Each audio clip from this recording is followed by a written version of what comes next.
Good evening, everybody, and welcome to Courtauld Institute of Art. My name is Lucy Bradbuck. I'm the Vice Dean for Research here at the Courtauld, and it is my huge pleasure to welcome you here this evening to celebrate a wonderful publication produced by our treasured colleague Rachel Warriner. I've brought my copy of it here.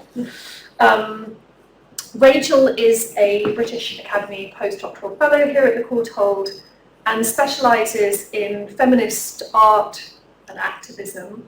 She's also convener of the Gender and Sexuality Research Group, and as such, I think we can all agree, one of the most active members of our research community here at the Courtauld. So it's a real delight to gather to celebrate this publication with her. Rachel's work has appeared in the Oxford Art Journal, in a volume produced by Courtauld Books Online and devoted to histories and theories of art on Scroll. And of course in this new book, Pain and Politics in Postwar Feminist Art, Activism in the Work of Nancy Spero, which is just out from Bloomsbury. And we do somewhere have some details of a discount code. For those of you keen to buy the book so you can get a 35% discount, we will locate those and distribute them afterwards. They're with the wine. They're with the wine, I'm told, which is excellent. So we've all got something to aim for. So this evening we're here to think with Rachel about her book, to hear how and why she embarked on this project, and also to celebrate with her for this really phenomenal accomplishment. Rachel's going to speak about the book for about half an hour or a little bit more. We'll see how it goes. And then there'll be time for conversation and for questions. We'll look at some of the images from the book. And then in about an hour or so, we will head along the corridor to celebrate with beverages and discount codes. So please join me in welcoming Rachel Warriner.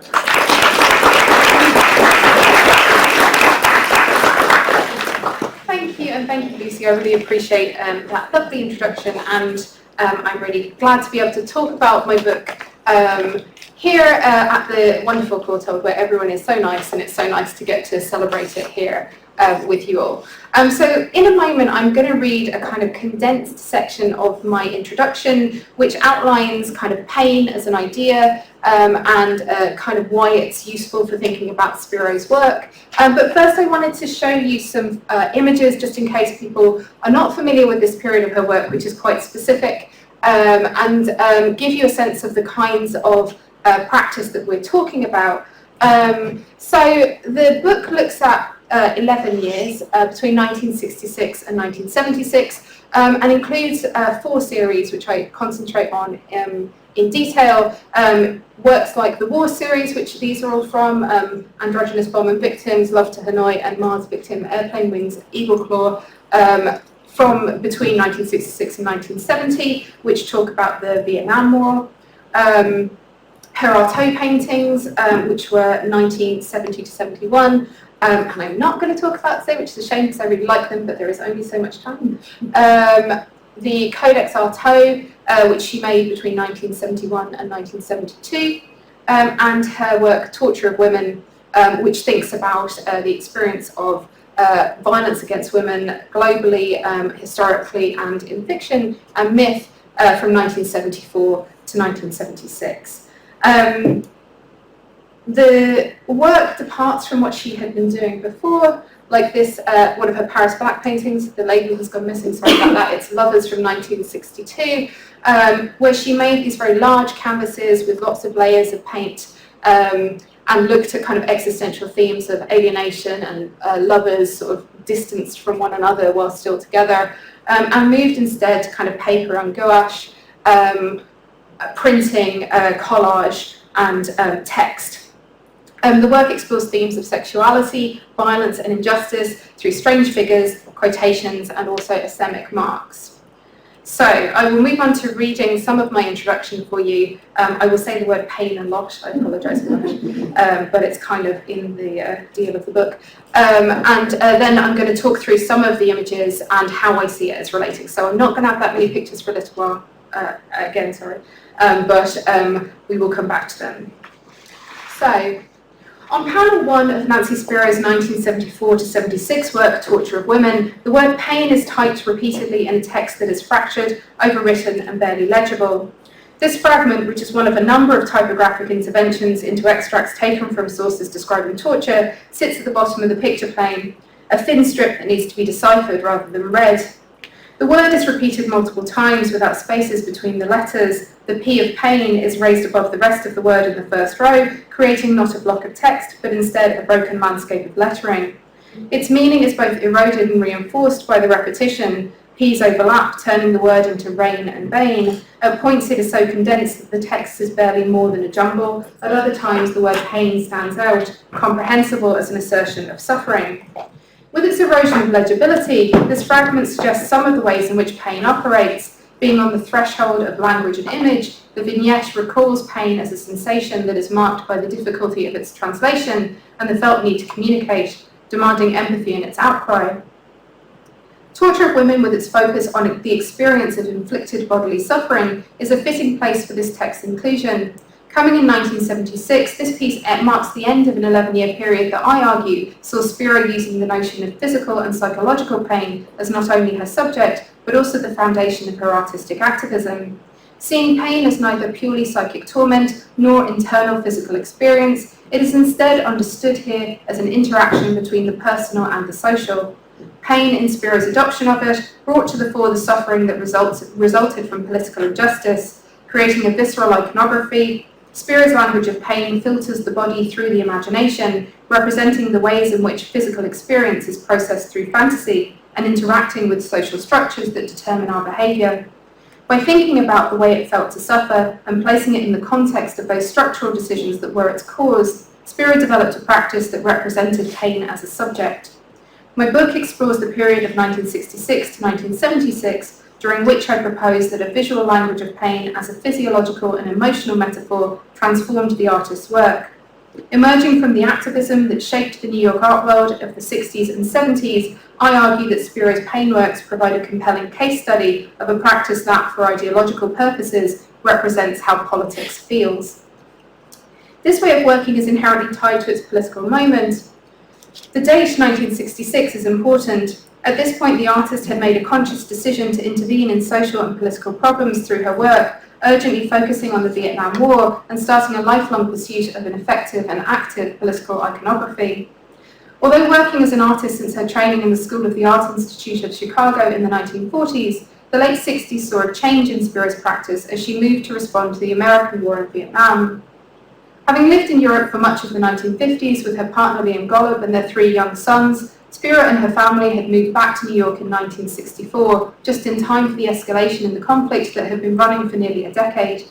The change in her work is notable.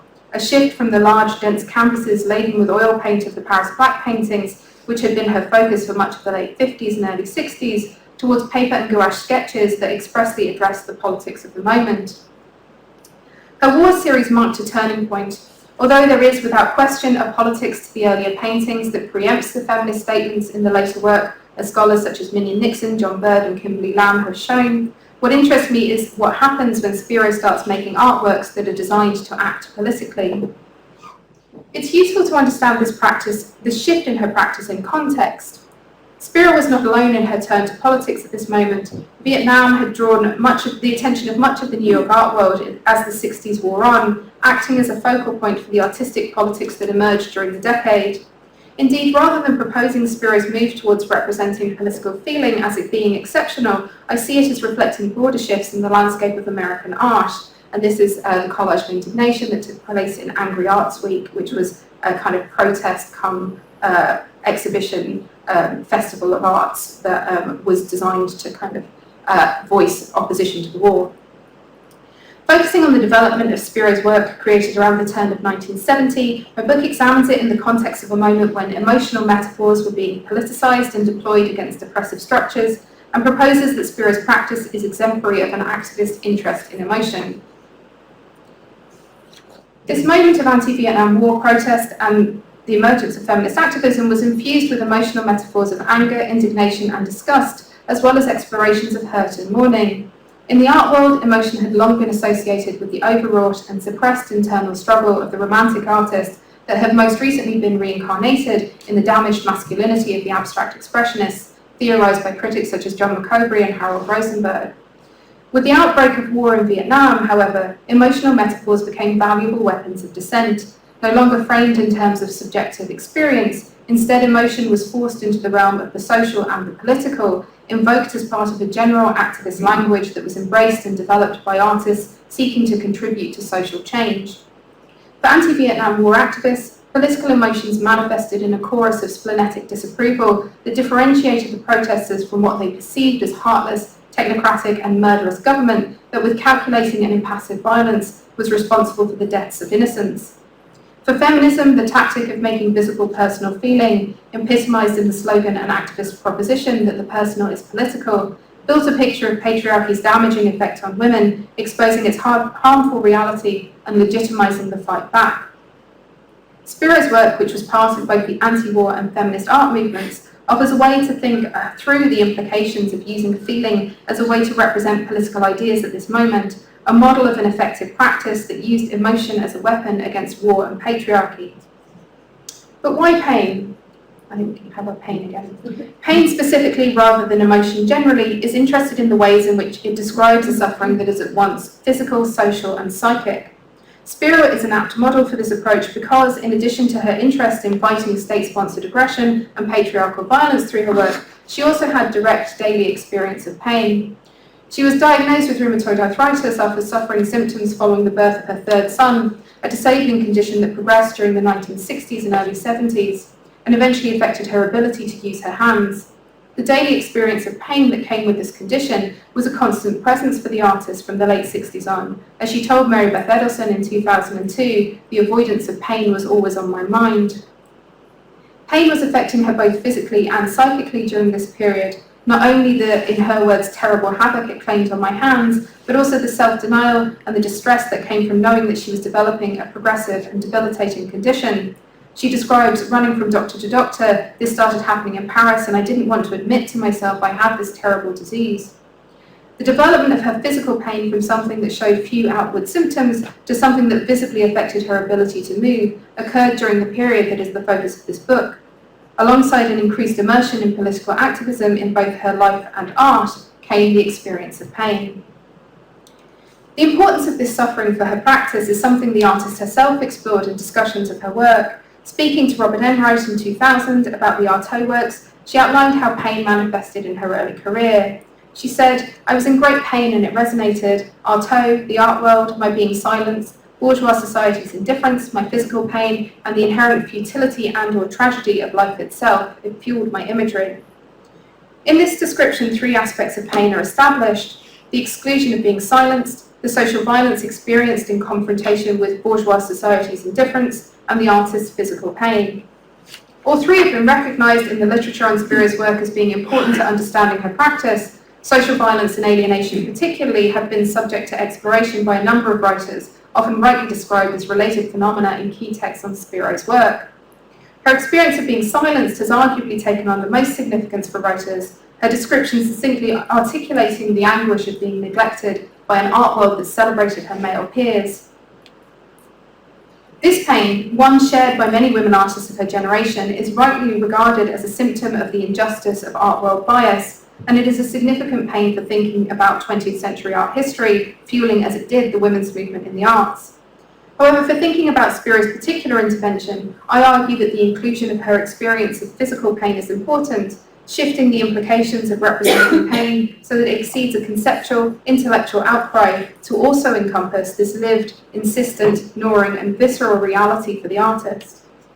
For me, focusing on pain offers a productive way of thinking through how an artwork can act politically, seeking a visceral response to an ideological concern. In this, I'm not blind to the risks of reducing a complex practice to a reading based purely on biography, Clearly, to suggest these works as solely the result of physical pain would be reductive in the extreme. These are not artworks as coded reference to the difficulties of Spero's own life, and to suggest as much would do a disservice to an artist who was seriously concerned with finding a way to meaningfully intervene against violence and suffering. However, whilst agreeing to the aversion to biographical readings, still I maintain that pain understood as encompassing the artist's physical suffering alongside her sense of alienation and the political commentary put forward in her practice offers a useful way into considering how her artworks can act as ideological objects. What I'm proposing here is that Spero was exploring an iconography of pain that drew on both its psychological and its physical experience to examine pain as a subject, representing the body as processed by the imagination and laying it bare for political intent. Thinking of pain as an alternative to the metaphor of pleasure that has been much discussed as a feminist force, my study examines how pain might work for feminism. Pain is suggestive for feminist practice in a number of ways. Firstly, it is a sensation that is of the body but is deeply socially determined. How we feel pain, what we think it means, how we interpret it in others, and how it is judged by both sufferer and witness to suffering are all subject to prejudice and social codes. Secondly, although pain works against language, erasing sentience in the sufferer, it also relies on language, or at least some form of expression, for its communication. Empathy and caring are dependent on our attempts to explain how we feel, relying in large part on shared experience and an understanding of the sensation.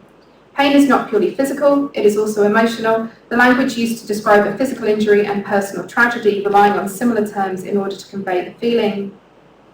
As a political tool, pain has the capacity to force recognition of suffering onto the witness. It is a demand for empathy and an invitation for action against that which wounds. Therefore, an aesthetics of pain does not necessarily include the display of hurt or injured bodies, although they can of course be important factors, but something that invites the viewer to feel. That call to empathy is powerful and affecting. As Maggie Nelson has argued, even where people ignore or refuse claims to suffering, still it is demanding on those who hear it. Often unwelcome claims to injury are not brushed off, but are angrily rejected. The contemporary accusation of snowflake, a prime example of the contempt held for those who are seen to be claiming a suffering that is unjustified. My proposal that pain is used as a force for political action in Spero's work draws on critical and creative practice that has considered pain's role in culture. As in my reading above, which considers how pain is described by Spero in her conversation with Enright as not just bodily hurt or existential anguish, but instead is always at once physical, psychic and social, so too does the broader literature argue for pain's particularity. Scholars describe the way in which pain is a sensation determined by the culture and society in which it is felt, examining how bodily hurt, the angst of alienation, and outrage at social injustice are brought together to invite an investment from the viewer that is understood as at once deeply personal and profoundly political.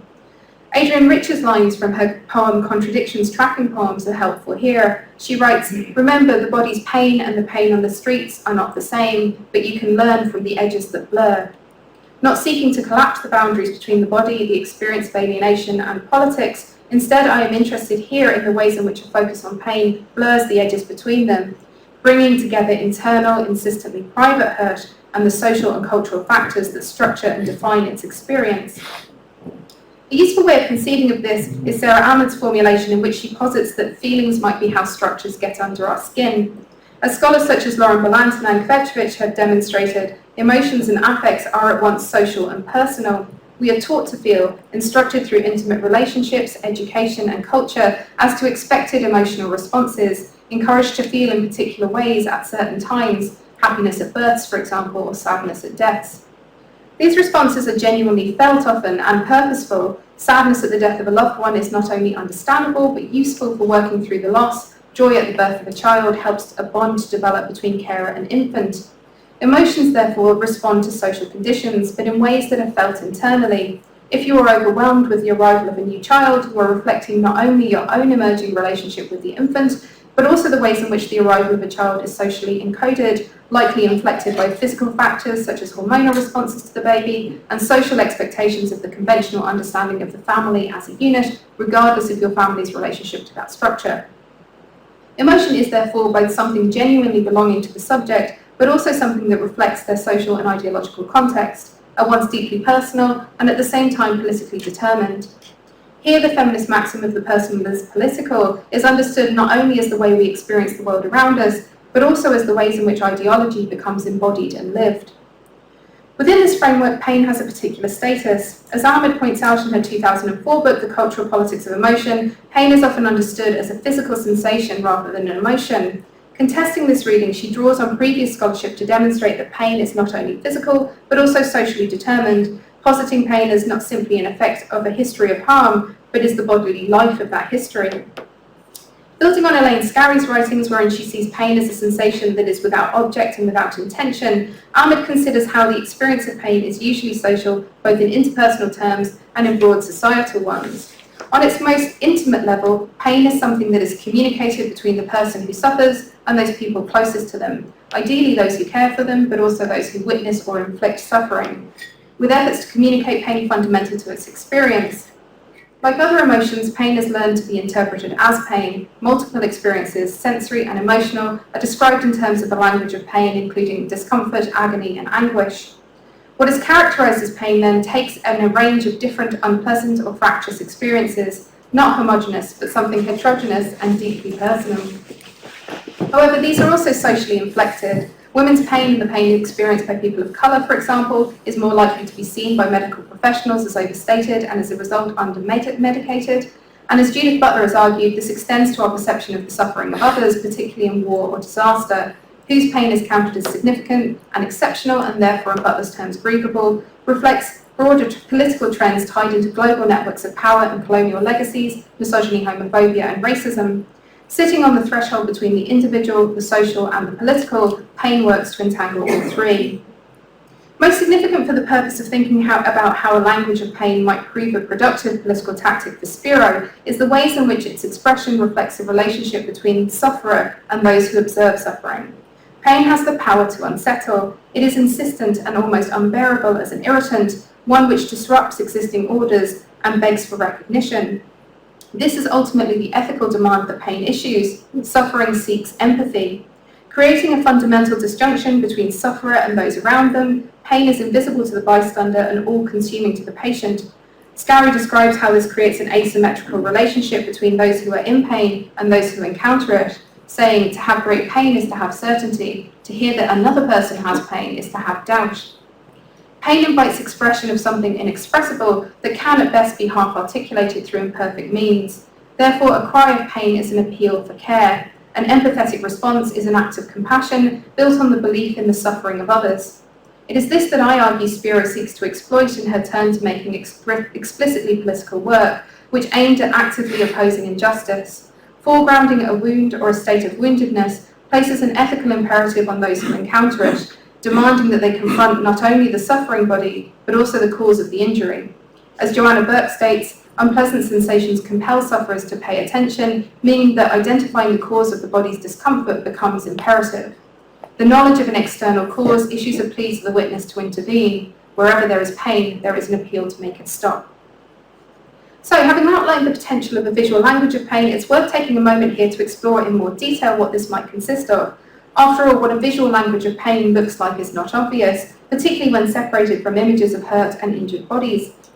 Scholarship on pain offers ways of thinking about how the sensation, one which is difficult to translate into language and by extension visual representation, is communicated, pointing to the ways in which the representation of pain happens through metonymy and metaphor, through the symptom or its description. Historians and theoreticians of pain have fleshed out these modes of articulation, pointing to faltering language and silence, a reliance on conventional vocabulary of pain, representations of the wound, and a focus on the borders of the body as key themes in its representation. Central to my discussion throughout the book, it is worth briefly establishing here how the specific terms of how I understand the visual articulation of pain as a basis for what follows.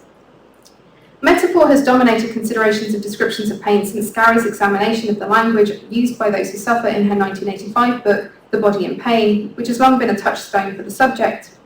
Describing a voice that falters and falls, she states, whatever pain achieves, it achieves in part through its unshareability, and ensures that this unshareability through its resistance to language. She suggests that pain is objectlessness. That is, unlike any other state of consciousness, it has no referential content. It is not of or for anything. Those are her words. Considering this factor central to the distance between pain and language, Scarry claims it is precisely because it takes no object that it, more than any other phenomenon, resists objectification in language. An ephemeral and inchoate force, pain exists outside of reference, making it absorptive and consuming, leaving the victim bereft of a language through which to express their suffering. Pain, in Scarry's understanding, attacks the sufferer's ability to speak, working to silence the victim despite the all-consuming sensations that overwhelm them with the need to communicate. In a 2014 story of pain, Joanna Burke corrects this assertion that pain is inexpressible by tracing those metaphors that are commonly used by those who suffer. Demonstrating the ways in which there is a conventional language of pain that is richly inflected by the sufferer's experience, but that relies on recognizable tropes, Burke identifies a vocabulary of analogies used in order to communicate the experience of suffering, including objectifying pain as an external and invading force, or pain manifesting in the imagination as a weapon attacking the victim, for example. The language used to communicate pain is marked by the difficulty of making an internal sensation comprehensible, and so conventions emerge to describe the experience through narrative and fantasy in order to attempt to bring something outside of language into understanding. Importantly, as Ariel Glucklich points out, the way we feel pain is not related to the ways in which we articulate it. When we talk about stabbing, burning, or crushing, they are not invoked to describe the actual feelings of those experiences, but instead point to specific qualities we metaphorically associate with those activities, stabbing with sharpness, fire with heat, crushing with weight. This is key. Pain in its metaphoric description is not an accurate account, but is instead the body as processed by the imagination. A focus on the sites of injury involves metonymic representations of pain. The wound comes to stand in for pain, giving the witness a sense of the kind of damage done and the opportunity to imagine how it would feel to be wounded in a similar way. Scholars have discussed the ways in which this focus on the representation of the wound has been important for photographing and communicating the effects of war. Wounds become not only the representation of pain suffered by the victims, but also the conflicts that cause them. Susan Sontag's 2003 exploration of representations of conflict regarding the pain of others describes how images of damaged bodies have long been used to establish a narrative of justifiable violence or encouraged dissent. Standing in for the ideas that they represent, the viewer is invited to see wider ideological stakes than the specific instances on display. Pain's expression often concentrates on the wound itself, a description of the cause of bodily harm standing in for its experience. An injury becomes a focus for the sufferer's bodily sensation. A wound draws the sufferer's attention, meaning that otherwise disregarded borders of the body become suddenly perceptible. Of course, wounds often are a source of pain, but pain is not simply located in a single source. As Burke states, pains are modes of perception. Pains are not the injuries or noxious stimulus itself, but the way we evaluate the injury or the stimulus. Metonymic of harm and the trauma of injury, a wound is a visual marker of the experience of pain in the body. So metaphor and metonymy then are key ways in which a formal language of pain operates in the work. The object under discussion is itself inexpressible, and so a series of substitutions are brought to bear in order to either build on or replace the feeling that is the object of expression. In faltering attempts to communicate, symbolic and metaphoric language, and symbols that are metonymic of larger hurts and violences, and sitting at the junction between the bodily and the social, metaphor and metonymy reflect pain's articulation through the ways in which it is experienced and how this experience translates into expression. Okay, so having spoke for a while about pain, quite a long while about pain, I want to turn to the work itself to give a sense of how I approach it and the ways in which this call to empathy that I see as so important manifests in Spero's work. So her earliest engagement with pain and the earliest engagements with pain and visual language of pain developed through her work on the war series. She was involved in the anti-war movement in the arts from a relatively early stage, signing a petition organised by artists and writers' protests that appeared in the New York Times in June 1965.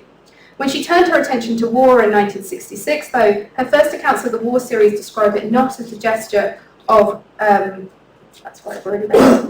not as a gesture of protest that she came to understand it as being, but instead as a continuation of a work that she'd been doing on the Paris Black paintings, thinking about the idea of the bomb as an existential and symbolic thing. I was interested by this, and particularly the development of this series. Although the works are often described in terms of violent fantasy world that they conjure, I was struck by the fact that they also reflect photographic and television documentation of the war that was famously such a feature of Vietnam. So, for example, Androgynous Bomb and Victims, which we see here from 1966, is an early work in which a brown-green mushroom cloud-like explosion sits on the horizon line with the head and two breasts vomiting and lactating blood over a landscape littered with bodies that are traced in black, sometimes visibly screaming, at other times hard to decipher. The sexualized anthropomorphism of the cloud and the mire of bodies over which it spills its noxious fluids makes this seem like a fantastical representation of death in war, which it is, but it also mirrors images like the one published in Life in July 1965, which pictured the Battle of Dun Xoai. Love to Hanoi, similarly from 1967, is another example. On first glance, this image of heads poking out of round containers with blood-vomiting death cloud looming over them seems like one that is entirely fantastical, but there is an echo of the image of this Life cover, North Vietnam Under Siege from April 7th, 1967. They are not direct representations of images of war, the war series, but there are clear resonances here. Images of violence or the anticipation of violence are underpinning Spero's visual language from early on in a way that adds a layer of meaning through her reimagining of them, allowing for the development of the series from almost landscapes of something like Androgynous Bomber Victims to the more abstract later works of something like Mars Victim, Airplane Wings, Eagle Claw, Mercury from 1970. During this time, Spero became dedicated to activism, and the war series recorded her increasing disgust and outrage at the violence being meted out by the American government. In order to protest this, she turned to focus on suffering in her work. We can see the early incarnations of this in Androgynous Bomber Victims, in addition to the representation of death and monstrousness made literal of the bombing. We have these really angry brushstrokes, traces of the artist's furious response to this outrageous war.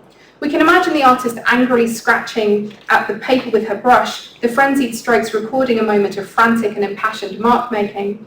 As the series progresses, the angry stroke becomes less visible and is replaced by isolated, violent images that invite the viewer to focus in a sustained way on violence and pain. Take Helicopter Blinding Victims, for example. The painted ground of Androgynous Bombing Victims is gone and replaced by a resonant background on which paper support is made visible.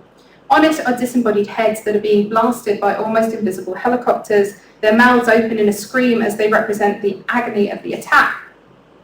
Their eyes, which are being blinded, as the title tells us, are highlighted in blood-red gouache, inviting the viewer to focus on this point of suffering and meditate on their anguish. All we see here is violence and its effects. Everything else is stripped away.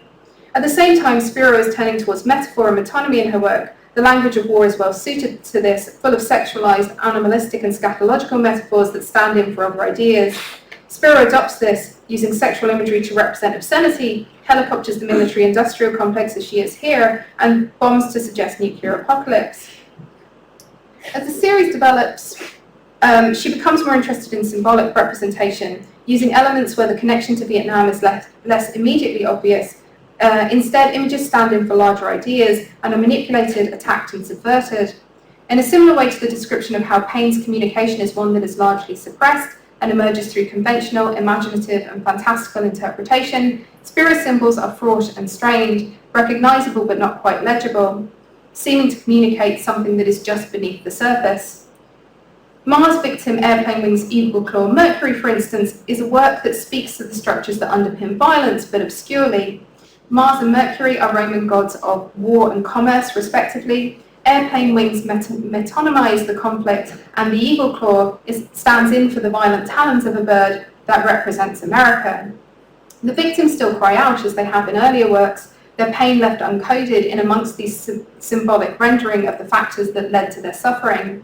In the later war series and the Artaud paintings, which are made at the same time, Spero moves from a literal picturing of the brutalized body towards a symbolic representation that pictures the distanced and metaphoric language of pain and establishes a powerful tactic for the artist in her move into feminist art making, one which she embraces more fully in the extended support of the Codex Artaud, of which this is one. With the Codex, which Spero started making in 1971, she developed her interest in the French dramaturg, poet and playwright Antonin Artaud that she'd begun the year before in the Artaud paintings. She'd first come across Artaud's work through translations by her friend, the poet Jack Hirschman, and had been taken by the alienated, fractured and scatological language that marks out his writing. The earlier paintings had been of similar dimensions to the war series and were separate though related works. In the Codex, Spero extended her paper supports, gluing together sheets of Japanese sekishu brand paper to create a work that consisted of 37 elongated panels. In these, the symbolic language that she developed in the later war series and the Artaud paintings becomes the focus, with imagery that seems to communicate but is strangely fractured, cut into or concatenated so as not to be quite legible. What I was particularly interested in with the Codex was the paper supports and their suggestions of silence, bearing in mind the ways that writers like Scary see pain as erasing language and the discussions of the ways in which it communicates in spite of this. By making the panels longer, she brings into the work more space that is unmarked or without collaged elements, meaning that we can concentrate on the seemingly empty surface of the paper itself. The support is rarely painted or drawn on directly. Instead, Artaud's terse words and Spero's strange and fantastical images are collaged onto the paper, meaning that most of what we have to look at is the paper itself. Codex Artaud 30, which we have here, for example, includes a quotation from Artaud surrounded by dancing and copulating figures at the bottom of the 127 centimetre high panel, but most of this scroll is empty, focusing our attention on the resonant void of the paper. The high-quality handmade paper that Spero uses is tactile, it is soft and thick, gently buckling and creasing when elements are attached to it.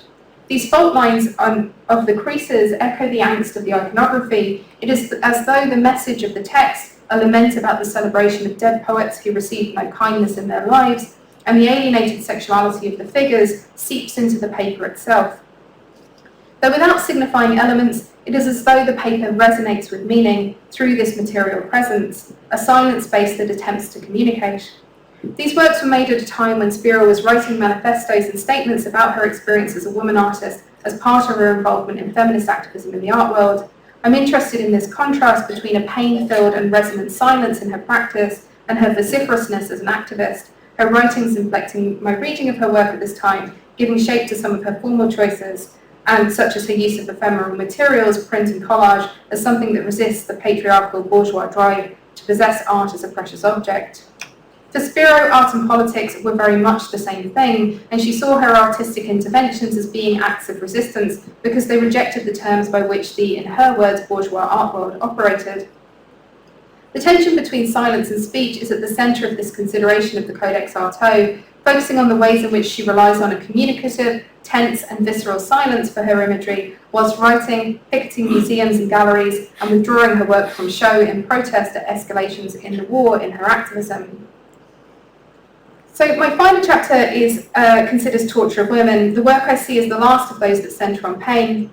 After working with Artaud's writings for 4 years, Spero felt the need to move into the real world and act against specific instances of injustice, against political prisoners and violence in the name of ideology. For this, she turned to accounts and reports of torture that came from sources like Amnesty International, as well as those reported in the press. In 1974, she finished the work Torture in Chile, which was an outcry against political violence of the coup, and laid the groundwork for extended consideration of the subject. In the same year, she had decided also to move to focus her representation on women, to make women the protagonists in her work, and to view women and men by representing women, not just to reverse history, but to see what it means to view all this through the depiction of women. That's her words again. Torture of women then only includes accounts of torture and violence against women, both in real case studies and in reference to mythological and fictional violence that help build a picture of patriarchy and its crimes. Although this work is often described as bearing witness to the realities of the brutal treatment that women experience, I was interested in claims to testimony given that a number of the sources that are included are fictional and mythological, and wanted to consider if this is an act of testimony, what it seeks to prove, and how does it go about trying to convince the viewer. In this, I looked at the ways in which Spero's transcriptions of accounts are riven with interventions like breaks, rips, repetitions, and fractures, which interfere with the ways in which the words that she transcribes communicate. Taking on a tactic from Amnesty International, she focuses on brutal descriptions which give very few personal details about the victim, but instead focus on the body through recounting the victim's mistreatment in stark detail. In panel 1, she includes a report from South Vietnam, which you can see here. I won't read it out to you in case you don't need that kind of thing in your brain, in which the details of a victim's violent treatment at the hands of the police is described in a minute but affectless detail, focusing on specific parts of the body that are being attacked and establishing the facts of violence without commentary on their morality. I argue that this kind of focus on the body and its experience invites the viewer to imagine the violence described being enacted against their own body, the vivid account of horrific mistreatments, encouraging the viewer to focus on their body, conjuring both the agony suffered by others and their own vulnerability, creating an imaginative connection between bodies that is forged through accounts of and empathy for pain. However, in addition to these horrifying accounts from victims of torture, are mythological accounts that help to build the argument that this is a trans-historical phenomenon, that torture is a story about patriarchy's violent hostility towards women, exemplified in her inclusion of the myth of Tiamat on panels 4 and 5, which tells the tale of the dragon goddess being slain by the Babylonian god Marduk, split in two and made into the earth and sky. Spero recounts her reasons for including this story, saying that the myth is another case history comparable to those reported by Amnesty International. I was interested in this. For me, the comparison to Amnesty reports was not obvious, especially because the myth describes a war between powerful beings, something far removed from the realities of torture. Instead, the story was part of Spero's developing understanding of violence and suffering as profoundly and consistently gendered, and the work a record of her empathy for female suffering. She describes the rips, fractures, and mistakes in the transcription as being the result of her subjective responses of embodied empathy. She says, "I kept all these messy corrections which reveal my emotion in transcribing these personal accounts of torture and incarceration. Not only were we invited to feel with the victims through the focus on detailed accounts of violence, but we are also looking at a record of Spero's empathy in the marks that interrupt the stories that she transcribes." Go back to that one. This invitation to feel with the victims and with the artists led me to look for models of other work that asked the viewer to feel with them as a way to convince or practice a particular set of politics or beliefs, and somewhat expectedly led me towards literature on medieval affective meditation. Not suggesting a literal updated version of the ways in which certain devotional objects invited compassion and visceral engagement as part of religious practice, still I thought it a useful analogy for the kind of bodily investment that Spero proposes in her work. Looking at the work of Sarah McNamara and her discussion of how effective meditation was a gendered practice in which vicarious suffering was a way to prove real love and devotion to Christ, I consider a parallel where Spero invites her viewer to feel the pain that the victims, real and mythological, experienced in order to better know patriarchy and its effects. Having made this work as both an act and a record of her empathy for women who suffer violence at the hands of men, an empathy that has physically and psychically affected her as visible through her faltering transcription, she asks her audiences to imaginatively connect with the suffering that she records as part of a political project.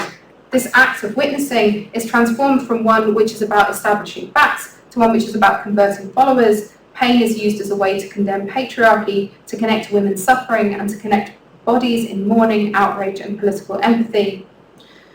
So that was a very, very brief overview, which I hope was somewhat informative of the ways in which I see pain working in Spero's practices and why I think it's worth thinking about. It's the ways in which suffering inspires these works, and in each case it is an example of real suffering that underpins each series, whether war, alienation, or individual experiences of extreme violence, and how the artist records her emotion at this suffering through formal interventions like the angry brushstroke or the faltering transcription. This pain-filled outcry invites the viewer to empathise and invest in the message. The focus on the relationship between the body and language in these works means that they are insistently personal and social. The violence that is described is particular and individual experience and profoundly whilst also profoundly political at the same time. The concept of pain is useful, I suggest, for describing the unconscious experience that Spero's work calls to on her viewer, its visceral effect, and its focus on effecting change in society. It is a social mode, a strained and traumatised one, but one that seeks to bring the specific damaged body of the individual to bear on contemporary politics. Okay, so...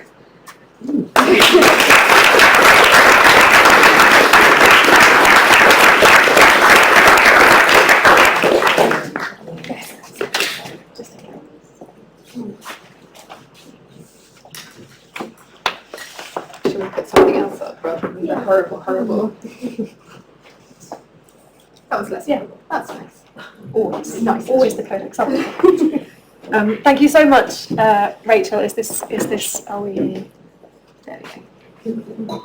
You don't have to keep pushing. That was so fantastic and such a rich exploration of the book, of the work of Spero, but also actually of that kind of broader application. And I think one of the things that I'm a little bit ahead, because I've had a chance to have a look through the book, and maybe lots of you haven't, but it's a really beautiful exploration of Spero's work, but actually of that broader applicability of the model of pain, which was so striking. And I think you did a really lovely job just now, and in more depth in the book, in kind of articulating pain as an intersubjective thing, as something that is not just an individual internal thing, but is kind of socially negotiated and constructed, or socially and linguistically negotiated and instructed.